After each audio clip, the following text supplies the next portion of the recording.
రైతు డిక్లరేషన్లో 0.5% కూడా ఇంప్లిమెంట్ చేయలేవాళ్ళు. ఆ భయంతోనే వెళ్ళిపోయినటువంటి పరిస్థితి. ఇవాళ భయం ఎందుకు?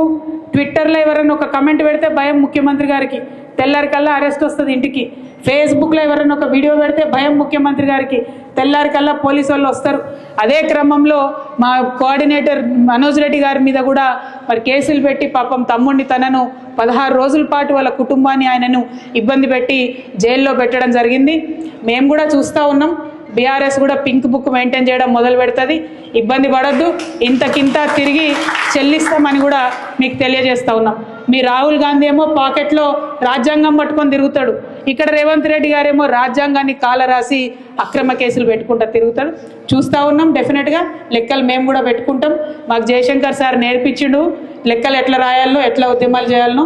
ఇప్పుడు మా మీద అక్రమ కేసులు పెడుతున్నారు. మా కార్యకర్తలను కాపాడుకుంటూనే మీ లెక్కలు కూడా తీసి ఇంతకింత మేము అధికారంలోకి వచ్చినాక తప్పకుండా తిరిగి చెల్లిస్తామని ఈ ప్రభుత్వానికి హెచ్చరిక చేస్తూ మరి కార్యకర్తలందరి పక్షాన బీఆర్ఎస్ పార్టీ నిలబడి ఉంటుందని చెప్పి మీకు మరొక మారు భరోసా ఇస్తూ థ్యాంక్ యూ. జై తెలంగాణ, జై కేసీఆర్, కేసీఆర్ గారి నాయకత్వం. జై బీఆర్ఎస్, జై బీఆర్ఎస్. జై బీఆర్ఎస్ అంటే జై జై బీఆర్ఎస్ అనాలి. జై కేసీఆర్ అంటే జై జై కేసీఆర్. జై బీఆర్ఎస్, జై బీఆర్ఎస్, జై కేసీఆర్, జై కేసీఆర్.